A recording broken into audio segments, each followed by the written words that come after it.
1492 के पहले एक तरह के लोगों द्वारा चलाई गई और 1492 के बाद यूरोप के लोगों द्वारा चलाई गई।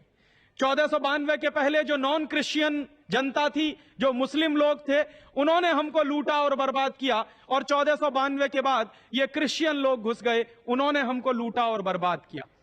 सबसे ज्यादा बर्बादी हिंदुस्तान में आई पुर्तगालियों के कारण और अंग्रेजों के कारण। और अंग्रेजों ने जो इस देश को लूटने की एक व्यवस्था शुरू की, दुर्भाग्य से वो व्यवस्था आजादी के 50 साल के बाद भी चल रही है। और मैं जब ये कहता हूं कि आजादी के 50 साल या गुलामी के 500 साल, तो उसमें वही मुख्य बात है।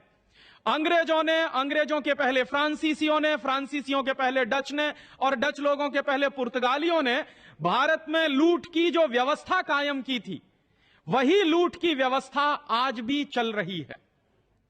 और उसके मैं आपको कुछ ठोस उदाहरण देना चाहता हूं। अंग्रेजों ने इस देश को लूटने के लिए क्या किया, उसका एक छोटा सा उदाहरण देके मैं मेरी बात कहूं। सन 1813 का एक दस्तावेज मेरे पास है, लंदन की पार्लियामेंट का। लंदन में उस जमाने में हाउस ऑफ कॉमन्स चलता था, उस जमाने में हाउस ऑफ लॉर्ड्स नहीं होता था।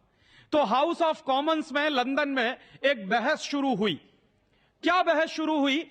बहस का टाइटल यह था, how to Christianise India. London में अंग्रेज लोग अपने पार्लियामेंट में बैठकर, वहां के बड़े बड़े नेता इस बात पर बहस कर रहे थे 1813 के सन में कि हिंदुस्तान को ईसाई कैसे बनाया जाए। और इस बहस को जो चलाने वाला सबसे बड़ा अंग्रेजों का नेता माना जाता था, उसका नाम था विलियम विल्बरफोर्स। तो विलियम विल्बरफोर्स भाषण दे रहा था सन 1813 में ब्रिटिश पार्लियामेंट के हाउस ऑफ कॉमन्स में, और कह रहा था कि हिंदुस्तान को ईसाई बनाना हमारा सबसे पहला काम है। तो ईसाई बनाने का तरीका क्या होगा? तो उन लोगों ने जो पार्लियामेंट में बहस चलाई, उस बहस में से उन्होंने 3 बातें तय की और एक प्रस्ताव पारित किया। प्रस्ताव क्या पारित किया? प्रस्ताव यह पारित किया कि हिंदुस्तान को ईसाई बना देना है, हिंदुस्तान को क्रिश्चियन बना देना है। और जब हिंदुस्तान क्रिश्चियन होगा तो वो अपने आप हमारे रास्ते पर चलना शुरू हो जाएगा। तो हिंदुस्तान क्रिश्चियन बनेगा कैसे? इस पर ब्रिटेन की पार्लियामेंट में बहस हुई, और उनके नेताओं ने आपस में जो बहस की, उसके दस्तावेज मेरे पास हैं। और मैं एक पुस्तक लिख रहा हूं, आजादी के 50 साल या गुलामी के 500 साल। उस पुस्तक में वो सारे दस्तावेज मैं छापने जा रहा हूं, प्रकाशित करने जा रहा हूं। तो वो दस्तावेज में क्या उन्होंने तय किया है? उन्होंने तय किया कि हिंदुस्तान को अगर ईसाई बनाना है तो सबसे पहला काम हिंदुस्तान की आर्थिक व्यवस्था को तोड़ना पड़ेगा। हिंदुस्तान में ये जो संपत्ति है, ये जो धन है, इसको लूटना पड़ेगा और हिंदुस्तान को गरीब बनाना पड़ेगा। तो जब हिंदुस्तान गरीब हो जाएगा और जब हिंदुस्तान में भुखमरी आ जाएगी, तो यहां के लोग बहुत आसानी के साथ थोड़े थोड़े पैसे के लिए धर्म परिवर्तन शुरू कर देंगे।